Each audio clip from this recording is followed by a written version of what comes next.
Atualmente a gente tem mais de 800 associados. Então, são empresas alemãs e brasileiras que juntos geram 10% do PIB industrial brasileiro e mais de 250 mil pessoas empregadas aqui diretamente. E dessas, 65% são PMEs, né, que é o foco aqui, então, do nosso programa. E aí, falando um pouquinho, então, do programa, o PMS Go Green, ele é um programa, né, e aí, Gabi, se puder ir passando para mim, por gentileza. Ele é um programa aí com foco, então, na capacitação de PMEs dos setores químico e automotivo do Brasil para fortalecer, né, produtos e serviços mais sustentáveis, aí alinhados às demandas de mercado para padrões ambientais. O nosso público-alvo, como o nome já diz, são micro, pequenas e médias empresas desses setores, visando então fortalecer a sua presença na cadeia de valor tanto nacional quanto internacional. E a gente espera aqui então impactar 200 PMEs dos setores químico e automotivo.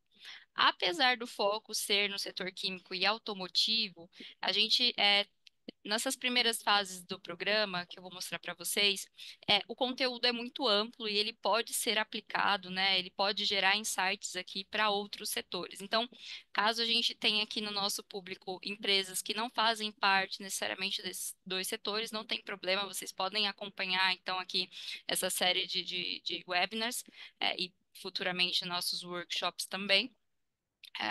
E aí, Gabi, você pode passar para mim, por gentileza.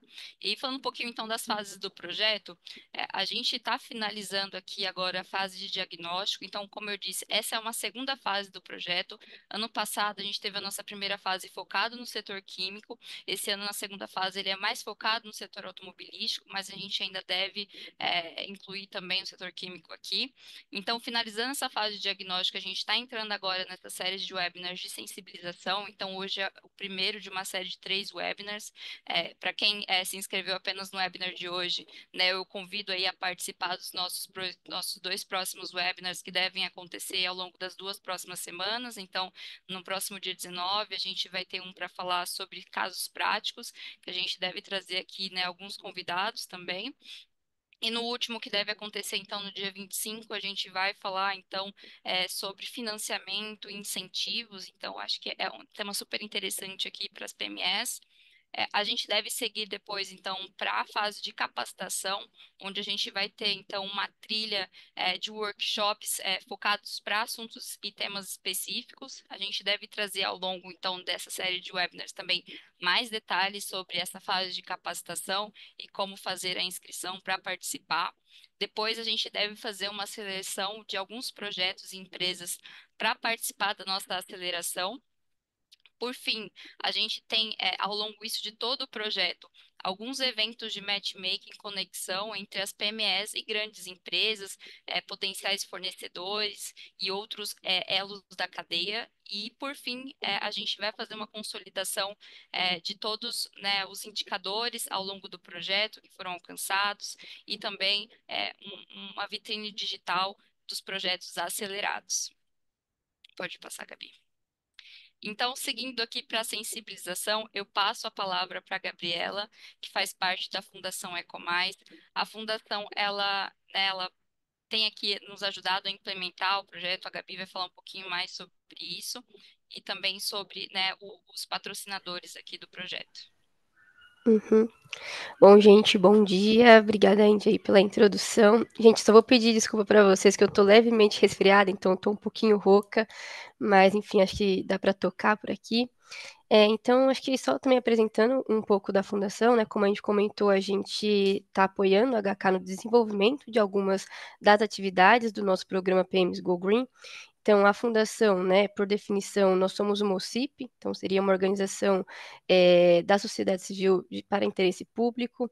Então, a gente é instituído e mantido pela BASF, né, uma indústria química, desde 2005, mas então a gente tem aí essa definição onde a gente tem uma atuação como consultoria para a sustentabilidade, a gente desenvolve projetos comerciais muito focados, né, principalmente em avaliação de ciclo de vida, então a gente está falando da mensuração de impactos ambientais, Mas a gente também tem outras frentes, então nós apoiamos também a construção de estratégias de sustentabilidade para algumas empresas, ali apoiando a construção da materialidade. Enfim, temos alguns tipos de projetos, e aí também surgiu essa oportunidade de apoiar a HK também aqui no programa.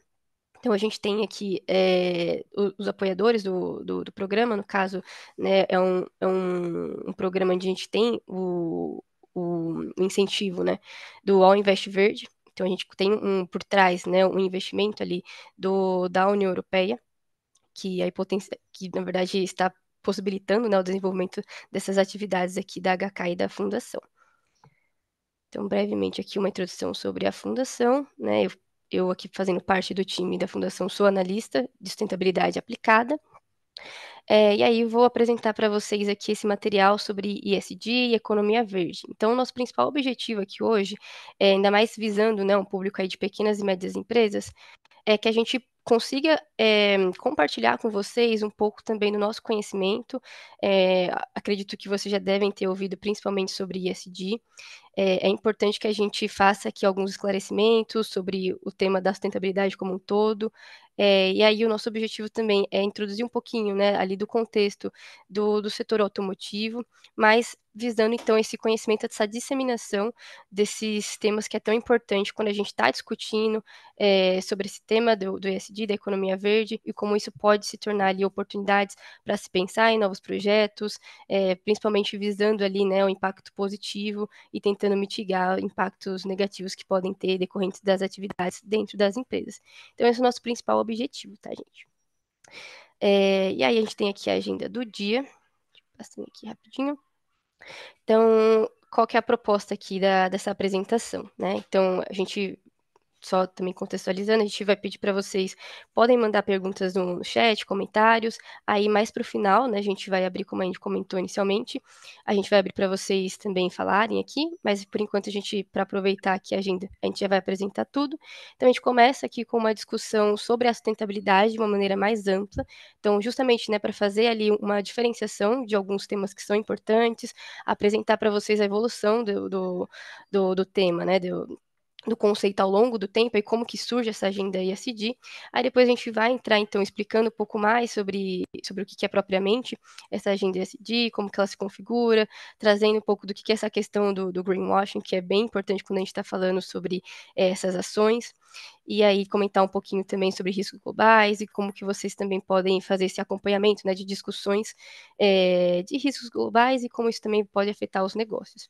E aí a gente comenta também sobre a economia verde, faço uma introdução para vocês sobre esse tema e as oportunidades que podem surgir decorrentes desse novo modelo que está sendo proposto. E aí, por fim, a gente fecha aí com alguns comentários, né, de desafios e oportunidades na indústria automotiva, considerando esses novos cenários que a gente vai ter de eletromobilidade e tal. E aí a ideia aqui é a gente, pelo menos, dar uma pincelada do que a gente já vem estudando, tá, nesse tema de sustentabilidade dentro da indústria automotiva. Então, vamos lá. E aí, então, essa primeira parte, eu queria trazer para vocês aqui o que às vezes até surge aí como um mito quando a gente está falando da sustentabilidade sobre ESG, ou ESG. Então, é importante a gente só comentar ESG, letrinhas, né, para a gente falar do ambiental, do social e de governança. Então, acredito que a maioria aqui já pode conhecer. Mas quando a gente está falando de SD, muita gente já associa com a sustentabilidade, né? E aí, às vezes, o que isso acaba acontecendo? De achar que as duas coisas significam a mesma coisa, né? Tem o mesmo significado, né? Sendo que aí o termo SD seria um nome inglês para uma gestão ambiental. E aí a gente tem dois pontos aqui, né, que na verdade não são definições iguais, né, elas são bem diferentes no caso, porque a sustentabilidade, quando a gente pensa no conceito da sustentabilidade, ele tem um sentido mais amplo quando a gente está falando da gestão sustentável, então você tentar fazer a mitigação dos seus impactos, que a gente está visando no caso, né, o desenvolvimento das atividades sem comprometer as gerações futuras, né, então basicamente a sustentabilidade ela traz essa visão, né, como um conceito de como você pode ali implementar desenvolver uma atividade ou implementar realmente uma gestão, enquanto o ESG ele traz mais a questão de critérios, né, para você fazer ali uma a avaliação de como que está o desempenho da empresa dentro desses 3 eixos, né, do social, do ambiental e da governança. Então tem as suas diferenças, a gente ao longo da apresentação vai ficando mais claro, mas obviamente o ESG ele contribui, né, para você ter uma agenda sustentável, de fato, né, para você conseguir ali ter uma gestão sustentável, mas não são a mesma coisa. Isso é muito importante a gente ter essas diferenças. E, obviamente, não está englobando só a questão ambiental. Então, muitas vezes a gente está falando do sustentável, o pessoal já associa com o verde, com o meio ambiente. Obviamente, é uma parte muito importante, a gente vai esclarecer. Isso está muito intrinsecamente, né, ligado desde o começo, né, da evolução desse tema, mas que não é só isso. A gente tem a parte social, que é muito importante. Então, todas as pessoas que estão envolvidas, sejam colaboradores, sejam investidores, o consumidor, enfim, todas as pessoas que estão envolvidas ali dentro desse contexto da atividade empresarial, é importante que sejam ouvidos, né, cada um desses públicos, e entendendo o que também pode afetar eles, né, ali no desenvolvimento dessas atividades. E a própria parte ali da governança, então, quando a gente está falando da estruturação de uma alta liderança, você ter processos também que sejam transparentes, que sejam comunicados, tudo isso é muito importante, aí vai ficando mais claro também.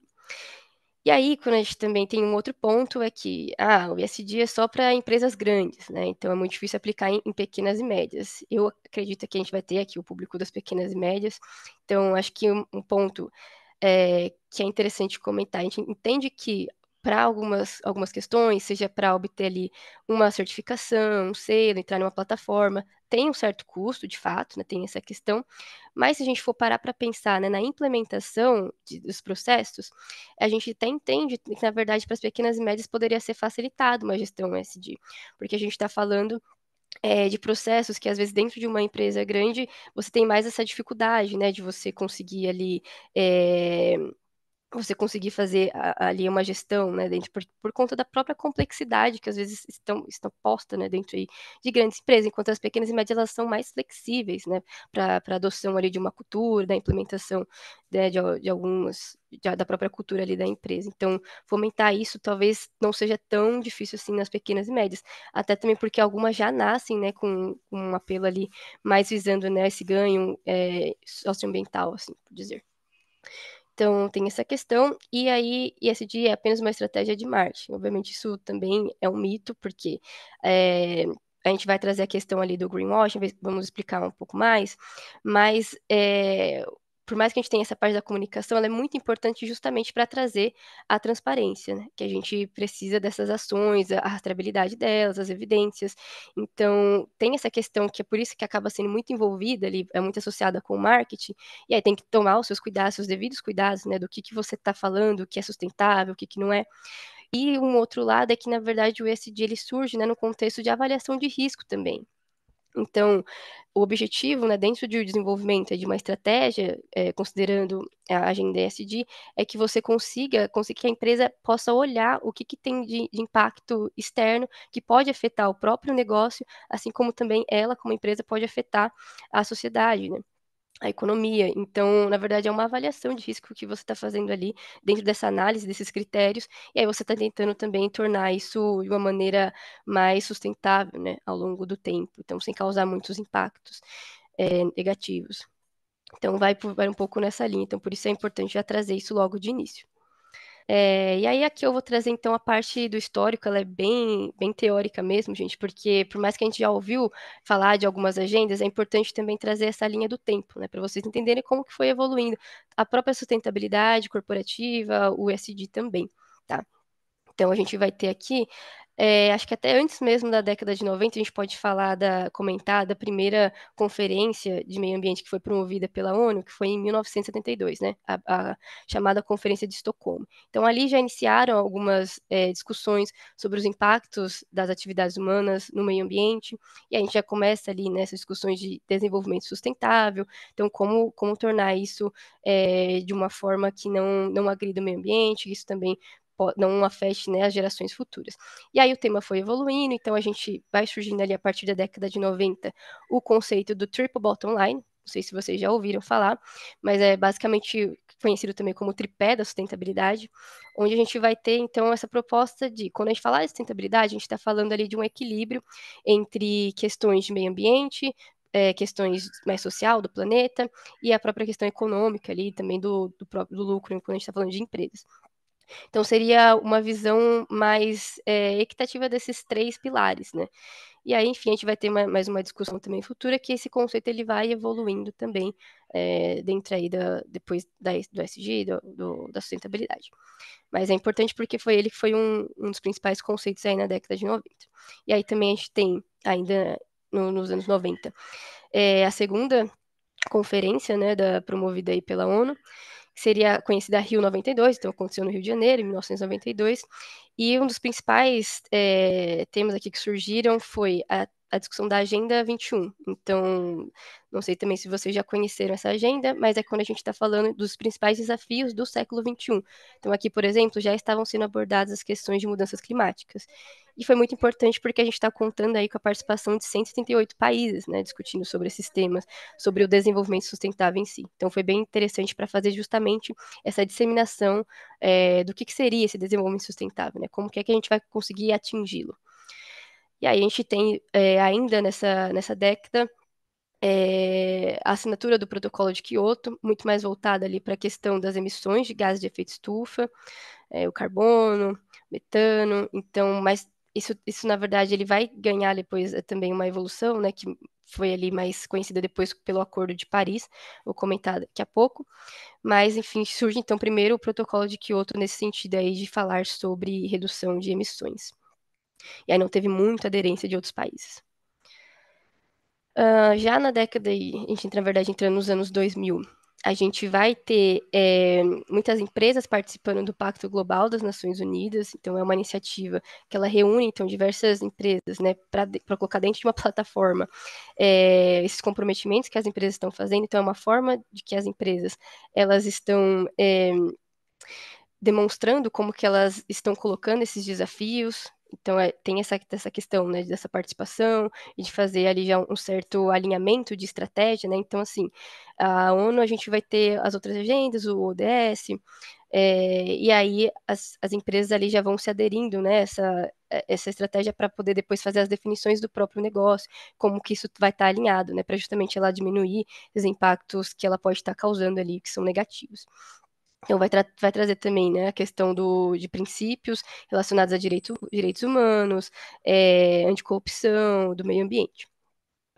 É importante, a gente está também trazendo aqui tanto alguns eventos que foram acontecendo, né, ao longo dos anos, das últimas décadas, e também já trazendo algumas iniciativas que também corroboram, né, para que a gente tenha tanto o direcionamento de estratégias, como também a questão de padronizações. Então, a gente começa aqui falando também das diretrizes do GRI, que é o Global Report Initiative. Então, é uma padronização que a gente tem, um framework que ele direciona, né, de como as empresas podem fazer ali esse reporte de informações sobre sustentabilidade. Então, são sobre relatos de sustentabilidade.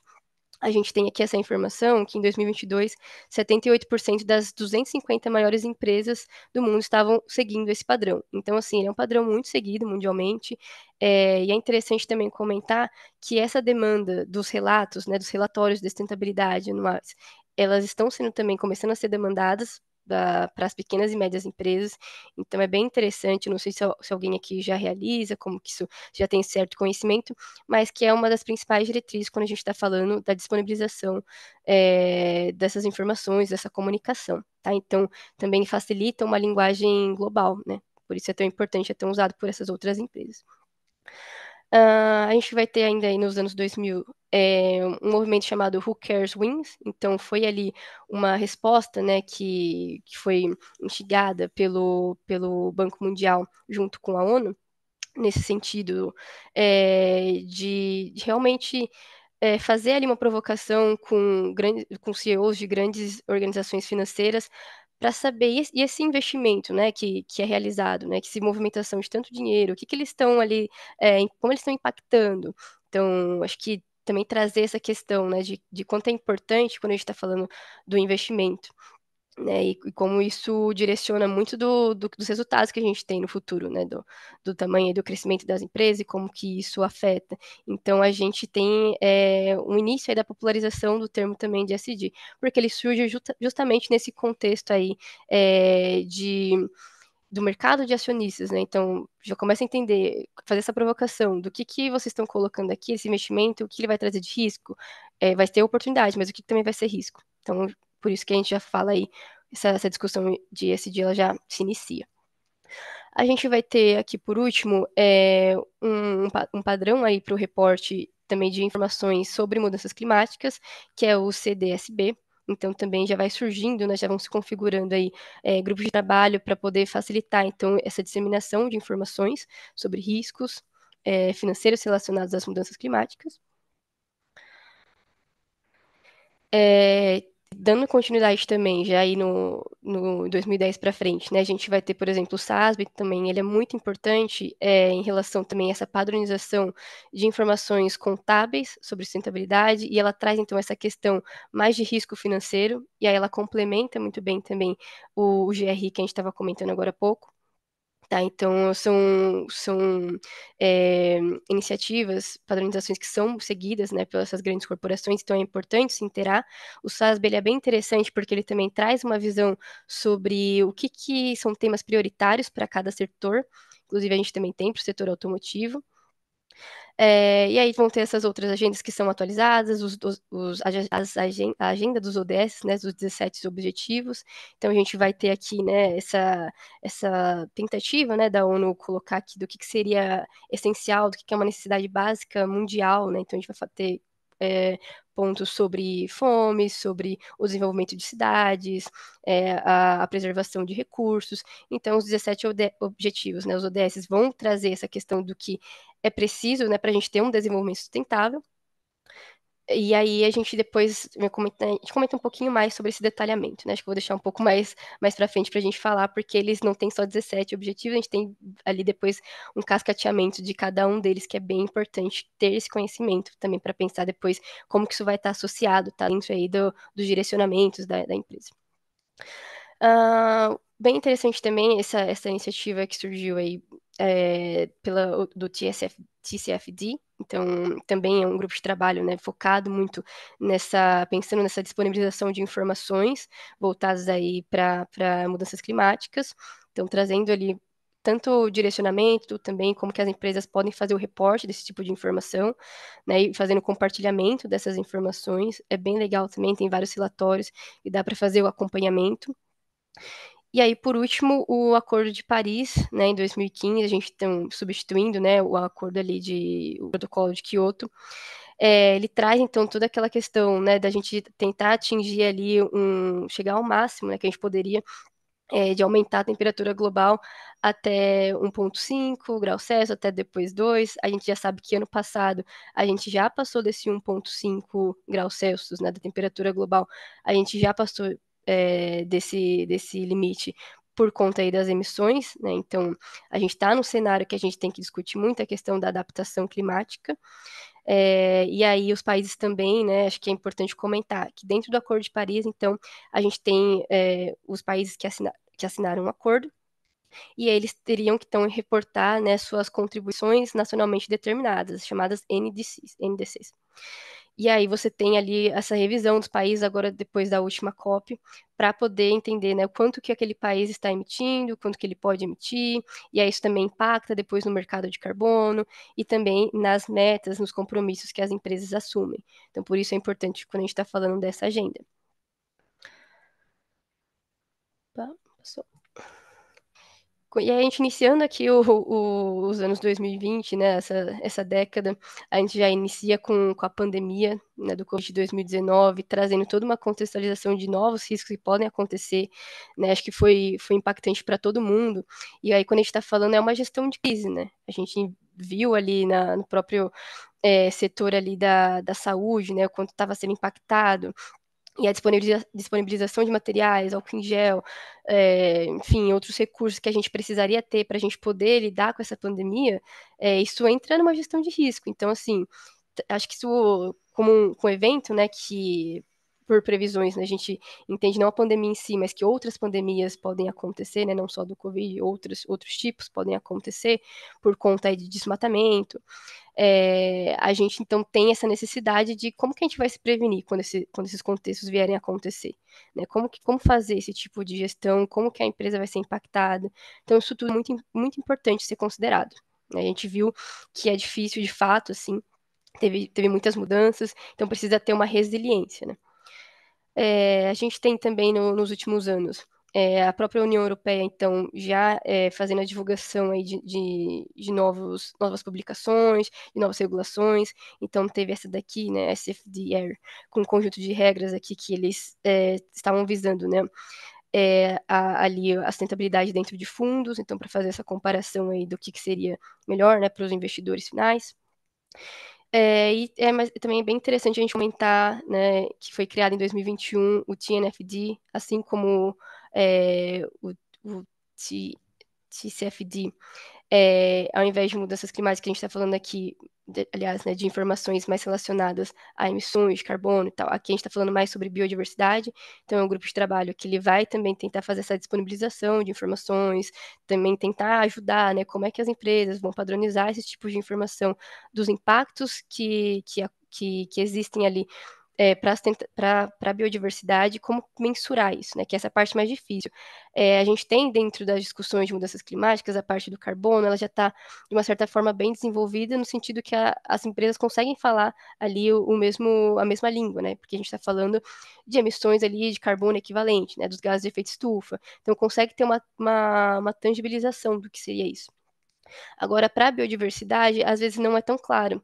E aí, por mais que exista um certo distanciamento ali, seja da atividade da empresa, a gente tem que entender que, na verdade, sem biodiversidade não tem recurso natural, porque a biodiversidade ela consegue ali fazer justamente esse trabalho de sustentar esses recursos naturais, de que a gente tenha a regeneração desses recursos, né? Então, isso tudo ainda precisa ser bem formulado, precisa ter muita discussão para entender como que as empresas vão fazer o reporte dessas informações, desses impactos que ela tem na biodiversidade, sobre o consumo aí de recursos. Tá? Então, a gente aposta aí que vai ser um tema que ele vai ser bastante falado também nesses próximos anos. Opa. A gente traz essa fotografia da evolução do tema da sustentabilidade de uma maneira geral, para resumir mesmo, né, que é importante a gente entender como que isso foi acontecendo e como que está sendo enxergada atualmente, né, a sustentabilidade em si. Então, a gente vai ter nas primeiras décadas, 60, 70 e 80, um trabalho muito da regulação, né, de compliance, então atender ali aos órgãos ambientais, atender ali a algumas regulamentações, então visando muito, né, a segurança de produtos, segurança das pessoas, não contaminação de ar, então por isso a gente vai ter o controle das emissões, essa proteção do clima. Então não sei se vocês vão lembrar, né, mas na década de 80 ali a Cubatão, né, ficou conhecida como uma cidade, como o Vale da Morte, né, mundialmente, porque a gente tinha ali uma emissão muito grande, né, de poluentes, né, então era realmente um clima muito ruim, né. Então isso daí também acho que a gente trouxe, né, a CETESB no caso, essa questão muito de você fazer o controle da poluição atmosférica. Então, vai surgindo muito por conta realmente desse apelo mais ambiental, por conta do clima, do próprio recurso hídrico ali também. Mas a sustentabilidade ela vai evoluindo dentro aí do contexto da gestão empresarial. Então, inicialmente, é muito para atender essa questão de regulamentação, mas depois acho que assim, vai entendendo, né, que existem outras questões ali que podem se relacionar e também vão impactar aí para a sustentabilidade do negócio ao longo prazo.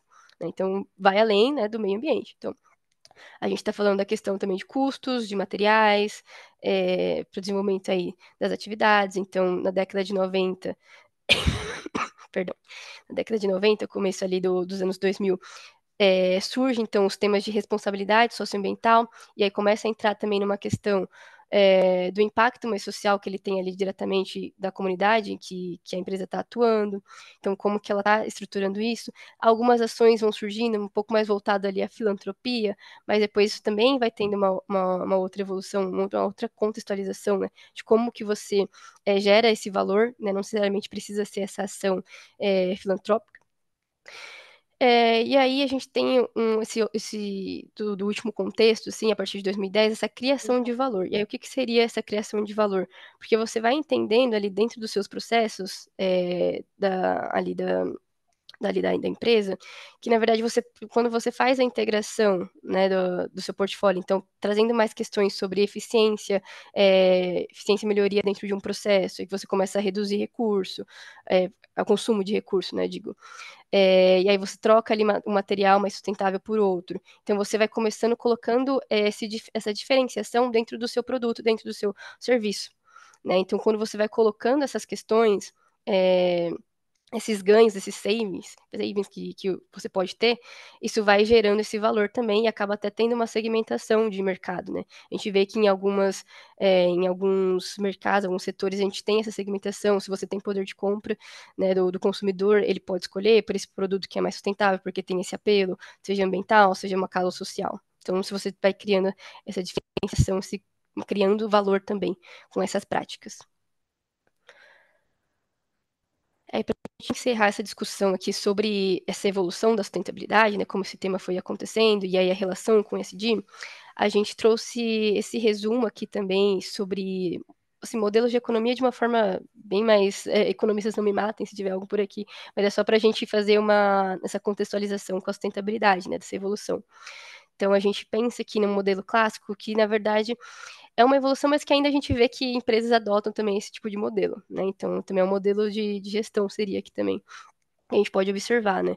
Onde você tem fortemente aqui o primeiro, esse clássico, né? Uma economia totalmente governada, né? Por uma independência desses três pilares, né? Economia, sociedade e meio ambiente. A economia teria um peso muito maior. Então, a gente está falando totalmente sobre a questão puramente sobre obter lucro, né? Obter ali o retorno. Então, isso está separado. E já esse modelo do triple bottom line, lá que a gente estava vendo, que trouxe aí uma primeiras discussões, né, da sustentabilidade corporativa, você tem que a sustentabilidade teria que ser esse equilíbrio entre esses três pilares. Então, você distribui esses mesmos pesos para para esses três pilares, três categorias. E já, desculpa, por essa visão mais sistêmica que a gente vem aí tendo mais contato, a gente consegue compreender que, no caso, a gente tem essa dependência de recursos, de serviços ecossistêmicos, e aí isso vai limitar todo esse crescimento, né? Esse crescimento da empresa, na geração da produção, do consumo.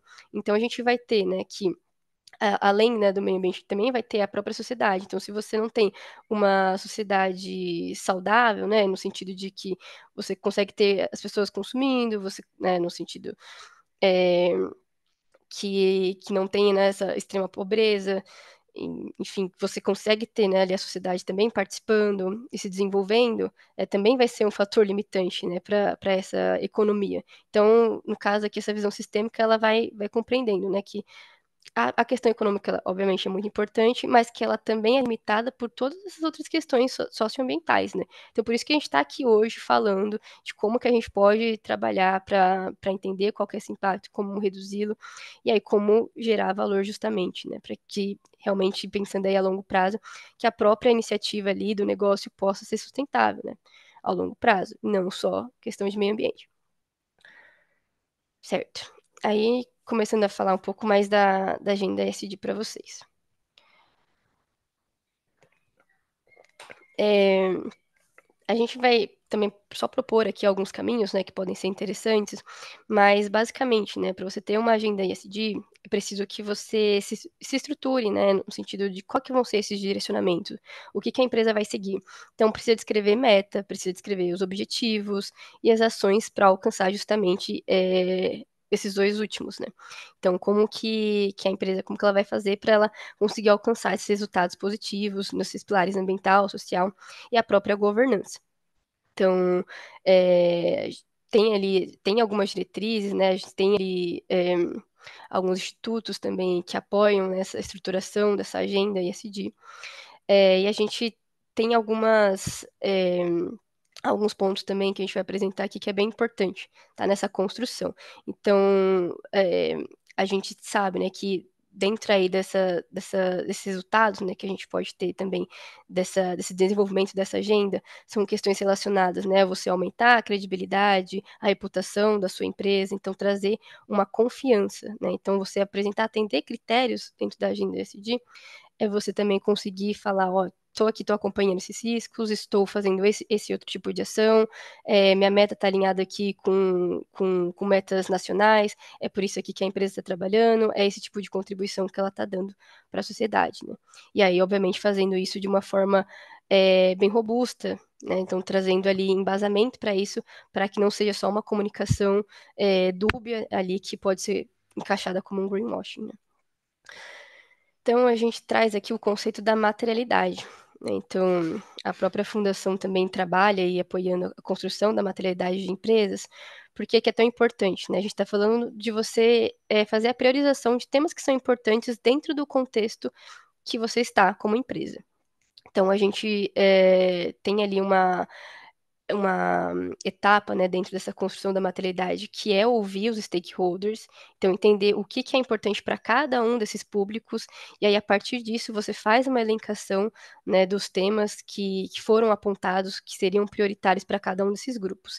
E aí a gente, né, dentro aí dos pilares, né, ambiental, social e de governança. Então aqui a gente pensando, né, na parte do ambiental, se a gente for pegar alguns exemplos, a gente vê que é muito comum empresas enumerarem, né, esses aspectos ambientais, como o combate às mudanças climáticas, as emissões de gases de efeito estufa, a gestão hídrica, né, então ali o consumo de água, o uso, a utilização, reutilização, a questão da gestão energética também é a mesma coisa, né, o consumo, de qual fonte que está vindo, como que é utilizado, se tem eficiência energética, a gestão de resíduos e o impacto na biodiversidade. Então, são temas bem comuns que as empresas vão elencando, mas, obviamente, como eu falei, cada empresa vai ter o seu contexto.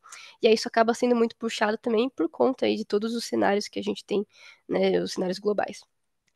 Na parte do social, a gente tem ali temas que são comuns, né, que é a questão das condições de trabalho justas, então garantia, né, de direitos humanos, a experiência do cliente, a questões de diversidade, inclusão, questão, né, de equidade de gênero, e saúde e segurança. Então, são questões que costumam aparecer ali dentro dos setores. Se vocês verem também no próprio SASB, se vocês quiserem ver para o setor automotivo, vão se deparar aí com alguns desses temas, mas aí vai ter um maior detalhamento. E em governança, né, quando a gente está falando então sobre essa gestão, né, de uma alta liderança, pensando em práticas aí anticorrupção, a gente vai ter questão de ética, de transparência, da rastreabilidade, então você entender de onde que está vindo aquele material, entendendo como que aquilo, né, está se tornando depois aquele insumo que talvez você possa desenvolver, como que ele está sendo usado posteriormente, então você ter essa gestão e o compliance, né? Então, e aí vai ter diversas questões dentro de um compliance, mas é a garantia, né, que dessas atividades que respaldam aí uma agenda ESG. E é muito comum quando a gente está lendo relatórios aí de empresas, os relatos, a gente tem associação, né, com os ODS. Então, como eu estava comentando, né, a gente vai ter os 17 Objetivos do Desenvolvimento Sustentável, e aí eles estão bem abrangentes. Então, é importante aqui, quando a gente está falando dos ODS, entender, ok, a empresa ela pode atuar em algum deles, mas que é interessante e importante olhar o que seriam as submetas desses ODS, né? A gente tem, são 169 submetas dentro desses ODS. Então, eles estão mais especificados, né? E aí você entende melhor como que a empresa ali dentro da atuação, do que ela já está fazendo hoje, ou algum tipo de problema que ela está endereçando com a solução que ela oferece, um produto que ela oferece, como que isso está contribuindo para alguns desses ODS. Então, é bem legal, a gente tem aqui, né, um levantamento aqui do Pacto Global, dentro aí do índice de sustentabilidade empresarial da B3, que 83% das empresas que possuem aí, que estão dentro desse índice, eles faziam, né, a sua integração ali dos processos com os ODS. Então, dentro aí quando a gente olhava a estratégia, metas, resultados, estão associados aos ODS. E foi aquilo que eu falei, né? Então, a gente tem todo um desdobramento da sustentabilidade num contexto global, que depois chega para um contexto nacional e depois vai afetando as empresas. E aí a gente tem a criação de frameworks, de como fazer comunicações, etc. E aí isso tudo vai sendo amarrado, né, para justamente a gente alcançar o desenvolvimento sustentável. Dentro aqui também a gente já apresenta é, alguns, alguns contextos, né, que vão fortalecendo essa ideia de que o ESG ele já está sendo implementado, né, e que realmente tem ali um porquê.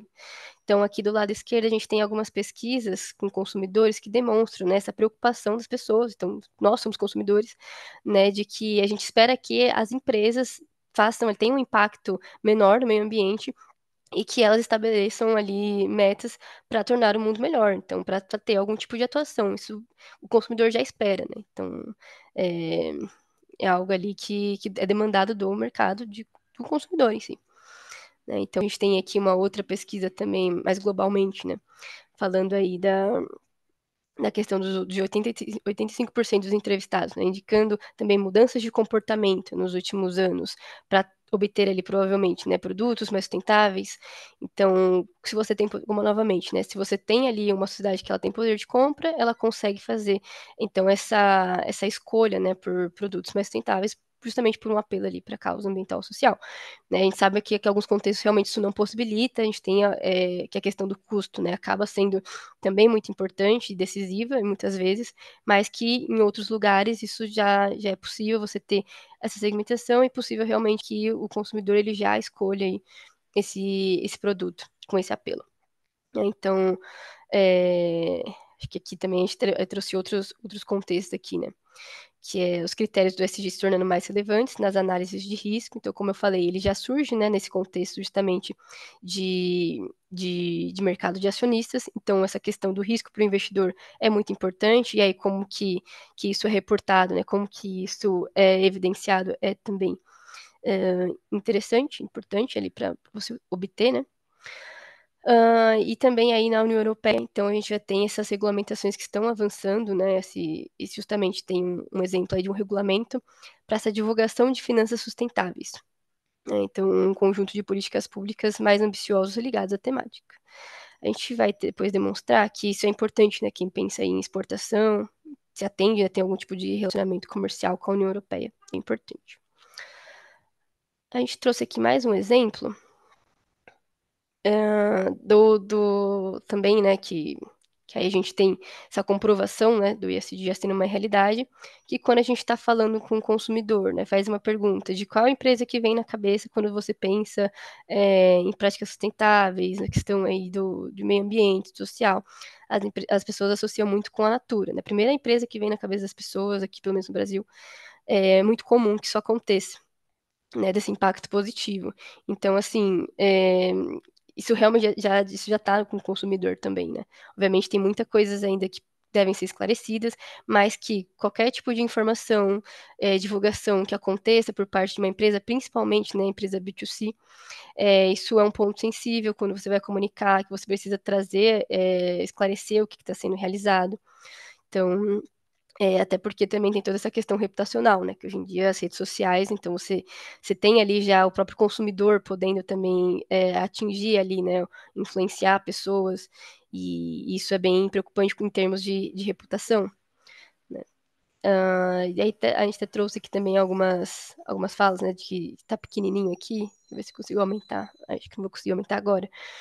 É, mas que não, que mesmo que você estabeleceu lá a sua agenda, né, com as suas metas, com seus compromissos ali que estão alinhados com as estratégias globais, nacionais, mas não vai existir SG se você leva 90 dias para pagar seus freelancers, seus freelas, seus fornecedores, né?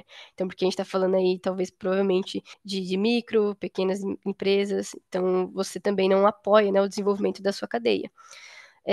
Não vai existir SD se você demite recém-mães, né? Então, isso também tem toda a questão do apelo social, né? Então, o que adianta você falar que você faz tal coisa, a equidade de gênero, mas aí chega nesse momento ali de licença maternidade, você não apoia ali a sua colaboradora. Não existe SD se você obriga as pessoas a pegarem 2 horas de ônibus em trabalhos remotamente resilientes, né? que realizáveis, perdão. Então, também é isso que a gente quer trazer nesses 3 quadrinhos aqui, que são coisas, são é, um tipo de gestão, né, que na verdade que você talvez ele provavelmente já poderia ter um olhar ali para o seu colaborador, principalmente, né, para sua cadeia ali, justamente esse olhar mais social, né, do quanto isso pode impactar, né? Acho que isso é às vezes duramente criticado também quando você é colaborador.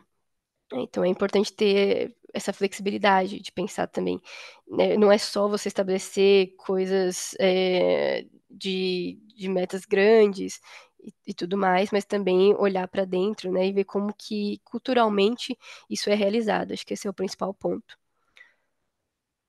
Até aqui. Aí, resumindo, então, essa parte de ESG, a gente traz aqui, né, o que a gente enxergaria ali, talvez como uma régua, né, do que vai acontecer aí para os próximos anos.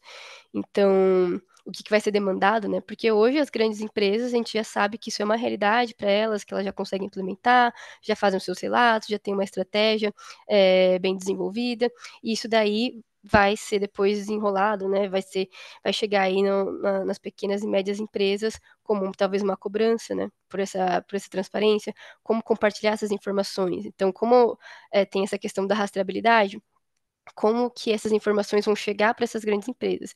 Então, por muitas vezes vocês têm aí plataformas de fornecimento que vocês precisam preencher, que vocês precisam obter uma determinada pontuação, um EcoVadis da vida, por exemplo, que você precisa, então, ali fazer, né, fazer um pagamento para você participar aqui dessa plataforma, fornecer documentação para falar, né, ali, justamente, né, dos seus impactos, de como que vocês realizam as atividades de vocês. Então, quanto mais a gente está vendo, né, que se a gente pensar aí nessas novas tecnologias que vão surgindo, é, que a gente consegue ter um controle maior, né, uma gestão melhor de dados, isso está sendo mais facilitado pela tecnologia, isso vai ser mais demandado, né, essa cobrança aí por transparência e esse detalhamento de informações. E aí, enfim, né, isso vai demandando aí que o mercado se organize mais, então vai se estruturando, vai ali tendo uma certa peneira, né, dentro dos próprios mercados. É, e aí o próprio, assim, globalmente, como a gente fala, né, a gente tem aí perdão, a gente tá, vai falhando um pouquinho a voz. É, e aí a gente vai ter, então, essas padronizações que vão surgindo para a gente justamente falar essa mesma linguagem e para a gente ter métrica, para a gente ter então essa comparação também, né, de falar essa empresa está mais avançada, essa não está, e isso vai se tornando cada vez mais comum, tá? Dentro aí da avaliação de fornecimento. Um pouquinho de água. Como no caso da própria União Europeia, então puxando aí né, diferentes discussões e colocando já alguns critérios, regulamentações. Se alguém aqui também né, já acompanha aí agendas como o Green Deal, vai vendo que cada vez mais a União Europeia vai estabelecendo critérios, né, que são ali mais incisivos, né, algumas coisas realmente mais robustos, então vai colocando algumas barreiras para esses relacionamentos também. Então precisa, para poder fornecer, para poder ele ter um relacionamento, precisa então ter processos bem estruturados, né, de uma forma aí que consiga fazer depois esse reporte de informações. Aqui, falando um pouco mais do greenwashing, então, né, o greenwashing em si seria essa prática, né, da empresa falar que faz tal coisa, falar que um produto é sustentável, mas ser muito fachada, né? Então, teria ali uma informação falsa, né, sem embasamento. Então, isso pode acontecer, isso acontece, né, de fato, é também muito comum também ver no próprio produto, assim, você também ter essa percepção, essa falsa percepção de que a empresa está fazendo algo. E aí, então, é porque é muito importante, depois a gente vai ter ali também essa questão da própria rotulagem, para apoiar justamente essa comunicação com o consumidor e, os selos, no caso, ali, né, rotulagem dos selos, e as próprias certificações, então ISO 14001, outros tipos de certificações que a gente tem aí dentro dos contextos empresariais. Isso vai servir também, por exemplo, para uma empresa B2B fazer a avaliação dos seus fornecedores, dos seus clientes. Vou passar aqui. E isso vai trazer a robustez, né? tanto essa parte de certificações, de selos, isso traz uma certa robustez, porque você tem procedimento, né, para que aquilo que esteja sendo falado como um impacto positivo, ambiental, que seja, tá sendo respaldado por algum tipo de padronização. Então, a gente vai ter aí a ISO 14.020, agora não sei se é exatamente esse número, mas a gente tem por exemplo, aí no contexto de rotulagem, o que seria, né, ali essa parte dos selos, tá? O selo tipo 1, tipo 2, tipo 3, é, que seria essa parte da comunicação para justamente tentar evitar, né, essas ações de greenwash. Então, é comum a gente ver algumas expressões sendo utilizadas como um produto 100% natural, teria uma qualidade verde associada, um produto amigo do ambiente, um produto eco, um produto saudável, vegano. Então, são expressões demasiadamente genéricas que carecem de maiores explicações para o consumidor.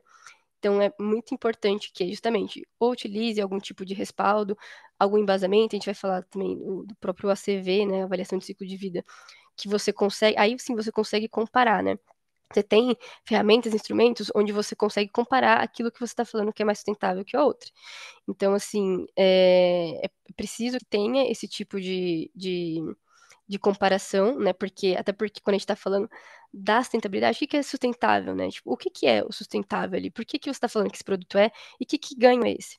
Então, assim, às vezes acontece, por exemplo, de alguns problemas, como você fazer uma troca oculta, né? Então, a empresa fala que faz tal coisa para compensação ambiental, mas de um outro lado, o produto dela está impactando em um outro ponto. Então, a gente tem aqui, por exemplo, né, um produto que ele passa a não utilizar plástico, aí a empresa começa a comunicar sobre isso, mas que para ser feito ele vai precisar de um volume muito alto de água. Então, esse tipo de coisas que vão acontecer, né? E aí precisa, aí tá ligado nesse tipo de coisa, porque isso pode ser questionado, né?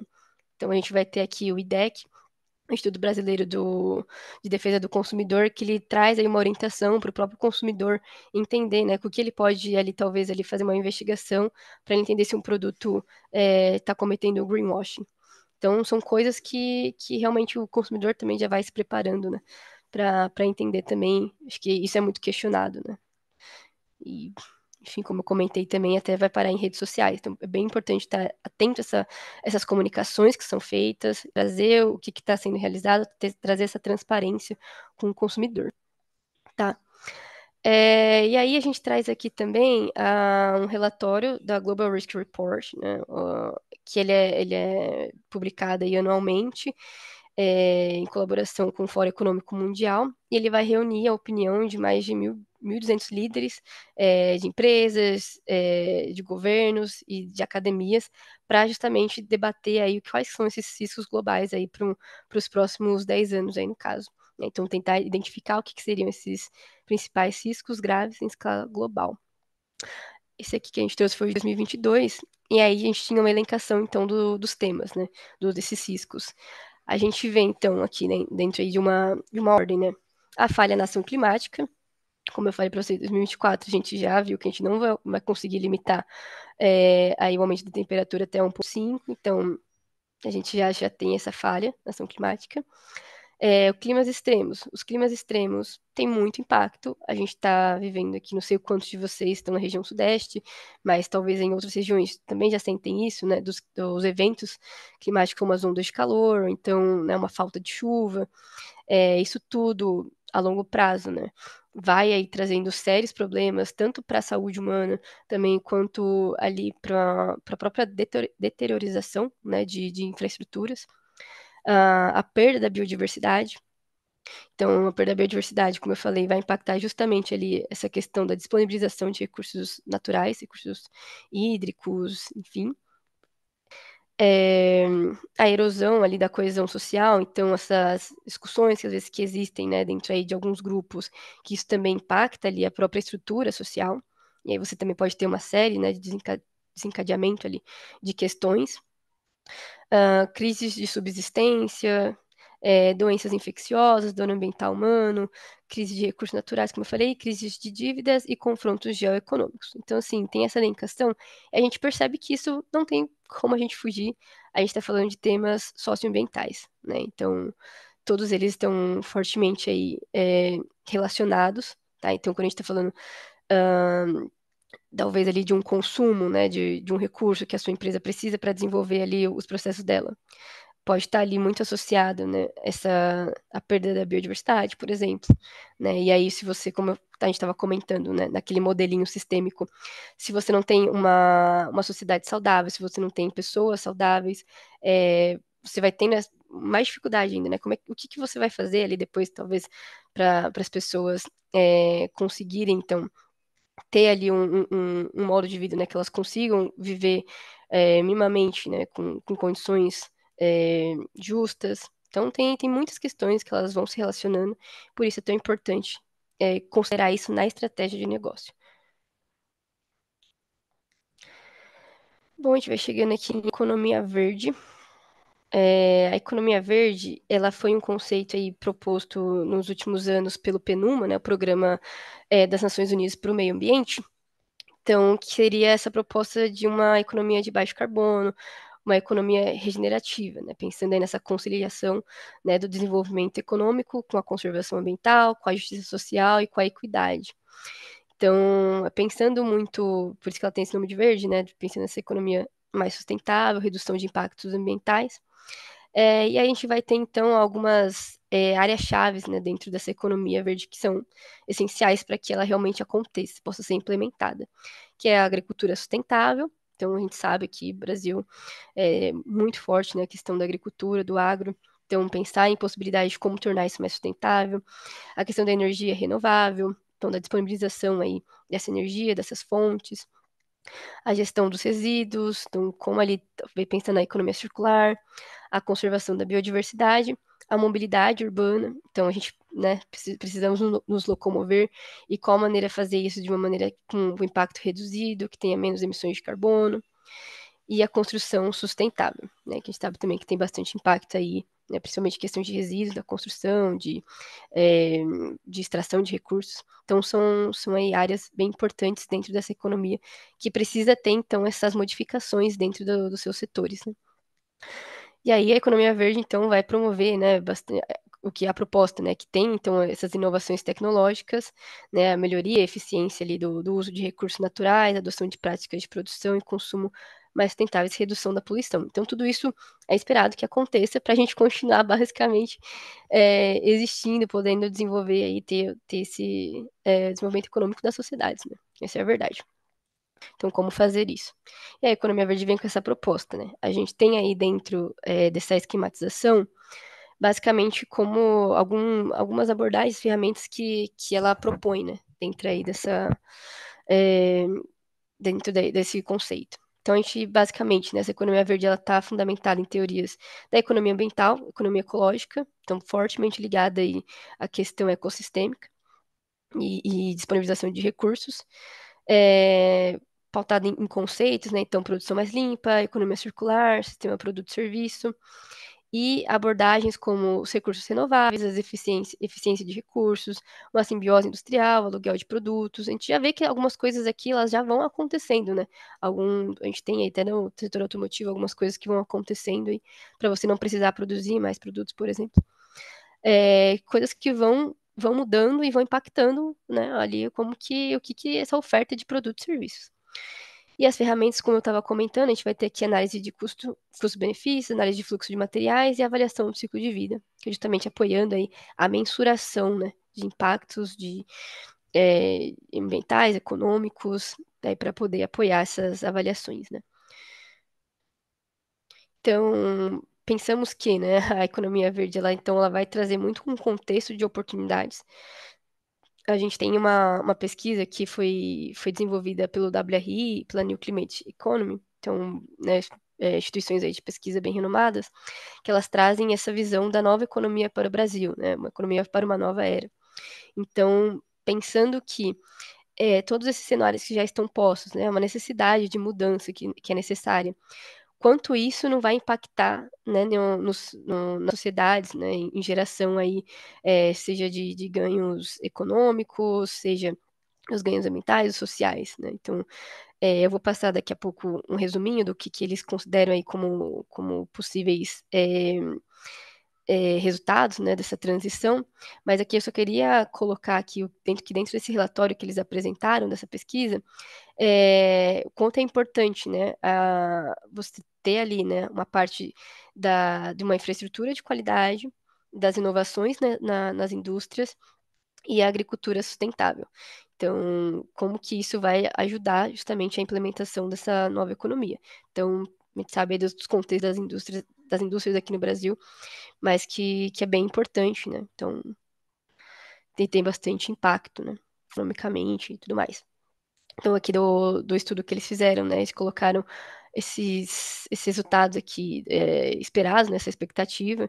Então, pensando aí na geração de 2 milhões de empregos, né? Aumento aí de 2 milhões de empregos é bastante coisa. Um ganho total no PIB de 2,8 trilhões. A restauração de 12 milhões de hectares, né? Ou mais aí de áreas que já foram pastagens degradadas, por exemplo. 19 bilhões em produção agrícola, 742 milhões em arrecadação tributária, adicional apenas no setor de agricultura, e a redução de 42% nas emissões de gases de efeito estufa, aqui seria até o ano de 2025, em comparação aos níveis de 2005. Que, obviamente, né, são só ali algumas projeções, né, que no caso, acho que assim, por mais que a gente tá até falando um pouco mais do setor agrícola, aqui, né, algumas questões, mas elas todas vão, como eu falei, né, elas vão se relacionar, porque a gente tá falando de alimentação, a gente depois tá falando de como isso também vai competir com a parte de produção energética, então tudo isso é muito interligado, né, e vão surgindo com certeza oportunidades de colaboração, né, então, por exemplo, a gente tem aqui essa meta, né, uma meta de restauração de 12 milhões de hectares, aqui não se faz sozinho, não é só uma indústria ali de papel e celulose, você precisa de outras empresas também atuando, né? Então vão surgindo justamente essas partes aí de simbioses, a gente até comentou ali anteriormente, simbiose na indústria, tá? Então vai tendo aí algumas questões, oportunidades. Bom, chegando mais nessa última parte, que é para falar um pouco mais sobre oportunidades e desafios na indústria automotiva com relação à sustentabilidade, tá? A ideia aqui, a gente, como fazendo aqui, né, a minha é, representação aqui da Ecomais, né, que a gente é uma consultoria para sustentabilidade, não é um objetivo nosso falar, a gente não tem tanto know-how para falar em indústria automotiva, né, não é o nosso objetivo, mas a gente está iniciando, né, esse ciclo, então, junto com a HK, do diagnóstico da sustentabilidade na indústria automotiva. Então, a gente já iniciou uma série aí de desk research para entender como que isso é trabalhado. Depois é até legal também, a gente está dentro lá na introdução da Indianara, ela comentou que a gente tem etapas, né, do nosso projeto, então a gente, dentro do diagnóstico, a gente está conversando atualmente com empresas que atuam, né, no setor ou têm interface com ele, para a gente justamente entender, né, o que é uma dor ali, o que pode ser interessante para ela desenvolver uma ideia de projeto, ou então se aprofundar em algum determinado tema. E aí até também deixo aqui o convite para quem tiver interesse depois em participar. A gente está fazendo essas rodadas de conversa para justamente a gente poder aí, oferecer esse ciclo de capacitação, esses momentos aí de workshop, os próprios webinários, muito focados nessas oportunidades e desafios. Tá, então, aqui eu vou colocar brevemente, tá, gente, uns resultados da pesquisa que a gente trouxe, que podem ser interessantes, pensando aqui que vocês que estão aqui nos ouvindo tenha algum tipo de interface com o setor, tá? Dentro aí da Anfávia, né, Associação Nacional dos Fabricantes de Automóveis, de é, veículos, agora me faltou ali a veículos automotivos, fiquei agora em dúvida a definição exata da Anfávia, né, mas enfim, é a principal associação de fabricantes aí de automóveis no Brasil. Eles fizeram a publicação de de cenários, né, que seriam possíveis aí pensando na eletromobilidade. Então, aí, mais ou menos no cenário de até 2030, que seriam os principais, o que poderia ali ter como cenários, né, o que poderia puxar dentro do contexto brasileiro, os principais temas, né, o que pode acontecer atualmente como estamos agora, outra vez ali mudanças, e aí tem esses três tipos de cenários, tá, que eles estão ali propondo para esse prazo aí até 2030. Então, a gente vai ter essa questão, né, de um cenário que eles estão chamando de inercial, Então, não haverá muitas mudanças exatamente, né, em relação ali a essa parte de incentivos, de políticas relacionadas à eletromobilidade, eletrificação dos veículos. A gente sabe que atualmente já temos um crescimento nos últimos anos aqui no Brasil da frota de veículos elétricos, tanto a parte de leves e dos pesados. Isso vai ainda estar em crescimento de fato, então esse cenário inercial, ele comenta um pouco isso, depois também acho que é até legal se vocês puderem pesquisar ou quiserem também depois eu compartilho, né, esses detalhamentos aí dos cenários, mas então que você tem, né, essa expectativa que vai aumentar, mas dessa forma, então, muito, um pouco mais tímida, porque aí você então vai ter muito ainda os veículos, o motor a combustão, né, ainda sendo o principal tipo aí de veículo que está rodando, né? Então, principal meio de transporte. É, então, bem, um cenário que talvez não mude muito, né? Por isso inercial.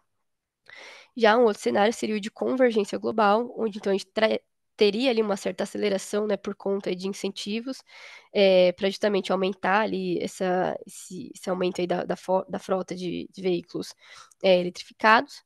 Então, seguindo um pouco do que os países, né, mais envolvidos já estão fazendo, Europa, por exemplo, né, mas isso daí também carece, né, de muita infraestrutura, tem muitas questões, né, para poder atender, por exemplo, um cenário desse tipo e o cenário de protagonismo de biocombustíveis. Então, o contexto brasileiro aqui, a gente sabe, né, do etanol, do biodiesel, que tem aí uma capacidade enorme de produção desses combustíveis, biocombustíveis, e eles têm essa redução, né, das emissões de carbono. Então, considerando, né, uma economia de baixo carbono, da eletromobilidade, eles aí poderiam ter um protagonismo no cenário brasileiro, talvez ali com essa parte da eletrificação, né, parecida com esse cenário inercial, e aí eles sendo principalmente aí apoiando o país a fazer essa transição. Então, totalmente é um protagonismo dos biocombustíveis. Então, são cenários que eles comentam aí dentro da Anfávia, tem bastante informação depois sobre os números que a gente tem atualmente, né, de frota, do impacto econômico, do PIB, é bem interessante porque, ok, às vezes não necessariamente você está ali dentro de uma montadora, de uma autopeça, dentro ali da cadeia propriamente, mas pode fornecer algum tipo de serviço, né, como pequena e média empresa. E isso é importante que você entenda também esse contexto para apoiar justamente, né, essa transição. Então, entendendo o que talvez ali o seu cliente, qual que é o contexto deles, também te facilite a pensar, né, em soluções para alguns dos problemas que pode ter pensar em soluções mais compartilhadas, né? E aqui, mais por fim, a gente, como eu falei, a gente iniciou aí um diagnóstico, né, uma pesquisa, uma desk research sobre esses temas, né, de sustentabilidade no setor automotivo. E a gente trouxe, então, algumas questões aqui que vou comentar rapidamente, né? Depois a gente pode aprofundar também, se quiserem fazer comentários aí depois no chat. Questões de eletromobilidade. Então, como eu falei, né, a gente já tem essa demanda por veículos elétricos, isso tende a aumentar, obviamente, e aí isso requer, né, ah, muitas mudanças, né, de infraestrutura, de como as empresas fazem o seu abastecimento, da própria malha ali também, logística. Então, vai tendo muitos impactos, né, a próprio consumo ali de materiais, a gente tem o veículo elétrico hoje, ele acaba custando mais, né, do que um convencional, do motor ali a combustão, então aí você, enfim, vai ter essa questão dos novos carros, e aí demanda, por exemplo, baterias novas, são coisas que vão surgindo, e aí isso precisa também, né, de uma infraestrutura nacional por trás, vão questões ali que vão colocando desafios, mas também oportunidades.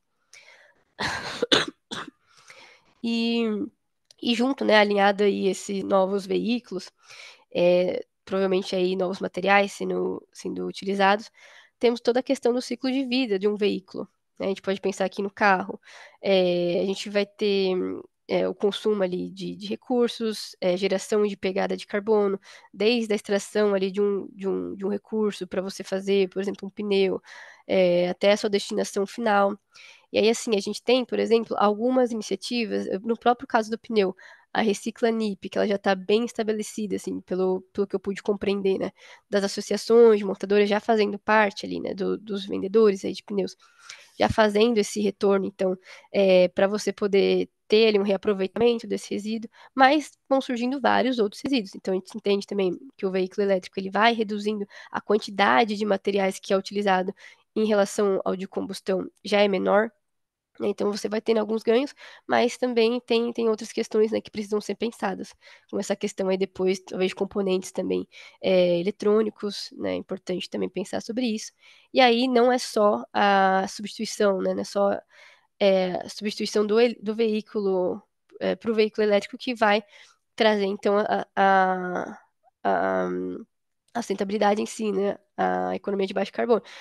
No caso, a gente precisa também que a fabricação seja mais sustentável. Então, todos os processos, né? Pensando nessa redução de consumo, de recursos. Então, vai também trazer dentro da fabricação essas questões de como você ter essa produção mais limpa. Então, um pouco disso que eu queria comentar aqui. Vai surgindo oportunidades também de você ter, né, esses resíduos, né, essa reciclagem de materiais. Na parte dos biocombustíveis, como a gente estava comentando, então a gente tem aí já bem consolidado aqui no Brasil, né, o uso do etanol, o biodiesel também vai crescendo nessa porcentagem que vai do biodiesel dentro, né, ali do combustível. Então isso também vai demandando, né, mais produção. E aí vão surgindo novas fontes também, né? Então, ali dentro ali de insumos agrícolas, né? O que pode ser reaproveitado para gerar esse biocombustível, se ele é limpo, como que isso também vai se conversar, né? Dentro ali do desempenho do veículo. É, então, a gente sabe aí que o Brasil tem um potencial de produção enorme, por isso que até a Anfávia apresenta lá o cenário aí de protagonismo deles. A questão de conectividade, então também isso muda muita coisa, né? Quando a gente está falando desses veículos que são autônomos, a gente ainda não tem aqui no Brasil, né, legislação que aprova uh, essa própria mobilidade, né, por pessoas ali, entre mais ainda veículos indoor, que pode ter essa autonomia. Mas também vão surgindo questões, né? E os motoristas, a questão da segurança, também vai trazendo esses desafios. Coloquei aqui o MAS, que é Mobility as a Service, então essa complementaridade, talvez, ali de meios de transporte, estão pensando numa questão mais de serviço ali de transporte público, enfim, mas que isso vai sendo complementado também. E por fim, né, a gente sabe que para que realmente aconteça aí, né, uma transição para uma eletromobilidade, para uma economia de baixo carbono, como que talvez aí a indústria automotiva vai alcançando, né, é, essa essa sustentabilidade dentro do setor, a gente necessita, né, de muita regulamentação, de muitos programas sendo incentivados pelos órgãos governamentais. Então, a gente tem aí o programa Mover, né, o principal aí, Mobilidade Verde e Inovação, que ele é uma continuidade de outros programas já realizados aqui no Brasil, do Rota 2030, 2030, né, por exemplo. E aí, então, você tem uma série de incentivos, tanto financeiros, né, está prevista aí entre 2024 e 2028, cerca de 20 bilhões, né, de investimentos aí dentro desse programa, para apoiar justamente, né, você ter mais biocombustíveis, você ter incentivo, né, ali para o consumidor, por exemplo, para consumir ali para comprar, né, o veículo elétrico. Então você vai tendo uma série de incentivos também para as empresas, diminuição de tributários, etc., que vão sendo aí incentivados. Então é bem importante. A gente tem outros tipos de programa, Proconv também, que vai desde, né, ali você tentar reduzir as emissões, né, que é uma coisa que é colocada ali pelo órgão é, público para você reduzir suas emissões, mas que isso também vai impactando nessas mudanças. E eu só queria também comentar por último que eu achei uma iniciativa super legal, né? Chamada do Berço ao Portão, da FGV e da Unicamp. A gente teve a oportunidade de participar de um ciclo de capacitação deles sobre pegada de carbono de veículos leves. E aí ele é muito focado, então, para justamente fazer essa quantificação, né, para as empresas apoiarem, desde as montadoras até as outras empresas, a esse fomento, né, de como que aqui dentro do Brasil a gente pode fazer essa estimativa da pegada de carbono desses veículos leves. Então, é um programa que está aberto, né, para quem quiser participar, quem puder contribuir, que eles estão precisando, né, estão fazendo um levantamento de informações para que justamente a gente consiga fazer a comparação com outros países, porque quando a gente está falando da produção nacional de veículos elétricos comparado a outros lugares, a gente tem a questão da matriz energética do país, que é bem diferente dos demais. Então, vai ter outros tipos, né, vai ter outro valor ali, né, numeração de quantificação desse impacto. Então é bem importante, é bem legal. Então vão surgindo essas iniciativas que apoiam bastante o setor. Que eu já estou chegando nos finalmente. Por fim, eu deixo só essa dica aqui, essa sugestão. A gente tem um material, né, promovido aí pelo Sebrae, que é um guia de sustentabilidade no setor automotivo. Ele está um pouquinho defasado, né, se a gente pensar aí, já tem 10 anos, mas que ele traz bastante questão da sustentabilidade, como que ela pode ser incorporada, principalmente dentro das pequenas e médias, é bem legal. Então é algo pro setor. E aí, por fim, eu deixo aqui um QR Code, né, para vocês que tiverem atuação no setor automotivo, tem essa interface, participarem também com a gente da construção do estudo de diagnóstico do PMS Go Green. Então, a gente está fazendo aí uma fase de entrevista, a gente quer justamente pegar essas percepções para mais e mais a gente conseguir desenvolver aqui as atividades do programa de uma forma que realmente atenda a vocês, né, que vocês que estão nos ouvindo, porque esse é o nosso principal objetivo, fomentar aí essa geração de conhecimento e a proposição de projetos verdes, né, para a gente cada vez mais alcançar esses processos sustentáveis. É isso. Acho que também temos aí, a Índia tinha comentado no começo, né, das nossas próximas agendas da sensibilização. Então, aqui a gente cumpre essa primeira, que era a gente apresentar para vocês sobre o SD, a economia verde. Aí, na próxima quarta-feira, a gente vai ter o segundo webinar dos cases práticos. E no dia 25, a gente vai ter essa questão de financiamento, de incentivos, comentar um pouco mais também. Isso. E aí temos, por fim, aí, para vocês puderem também, por gentileza, contribuírem também com o feedback de vocês, né, dentro do nosso formulário, se puderem acessar, por gentileza. É sempre importante aí a gente ter esse feedback de vocês, saberem como melhorar aí, os conteúdos, as apresentações. Aí acho que a gente deixa agora aberto, né, Indy, para o pessoal também, se quiserem comentar, abrir o microfone. Foi bastante coisa, gente, me desculpe se tiver algum problema, me avisem. Se tiver alguma dúvida, por favor, estou aberta aqui às sugestões de vocês. Gabriela, muito obrigada aí pela excelente apresentação. Como a Gabriela salientou, então, a gente vai ter, né, nas próximas 2 semanas esses dois webinars que fazem parte dessa trilha. E a gente deve trazer aí algumas novidades também. Fiquem à vontade, então, para mandarem aqui as perguntas no chat. Se vocês tiverem dúvidas também sobre o programa e quiserem mandar ali pelo e-mail, né, do convite e que a gente tenha atualizado vocês, fiquem à vontade também. Se vocês conhecerem outras empresas, né, que fazem parte desses dois setores alvos, ou até empresas que não necessariamente estão dentro desses setores, mas que vocês acreditam que seria importante participarem aqui, então, né, dessa série de webinars e depois da nossa série de capacitação, compartilhem então esse convite também. Fiquem atentos às nossas redes sociais, tanto da Câmara, né, quanto da Fundação Ecomais. A gente deve ali nos próximos dias, então, colocar os próximos eventos, né, nessas redes sociais, fazer algumas publicações também. Acho que da minha parte é isso, Gabi. Não sei se você tem mais Uhum. algum lembrete. Tranquilo, só agradecer a atenção do pessoal também. A gente fica super disponível também para conhecerem, seja a fundação, seja o nosso trabalho, né? O PMs Go Green. Acho que é isso, Indy, assim, se o pessoal não tiver mais dúvidas também, se quiserem nos procurar depois, acho que a gente vai disponibilizar, né, esse material, talvez a gravação, e aí tem o contato também. Acho que aqui no final a gente coloca. Opa, Gabriela, tanto o meu quanto o do Fê. Opa, oi? Gabriela, tudo bem? Fernando Tudo Alves, certo? tudo bem? Tá, Nós tudo estamos certo, com, prazer, Fernando. nós estamos com um projeto, eu moro na Alemanha, e, e nós estamos com um projeto com o Brasil na área da construção sustentável, né? Então, eu queria ver, porque nós tiramos já o primeiro lugar, até por acaso aí da Baia, o PNUMA, o primeiro lugar a nível mundial, um prêmio de uma moradia sustentável.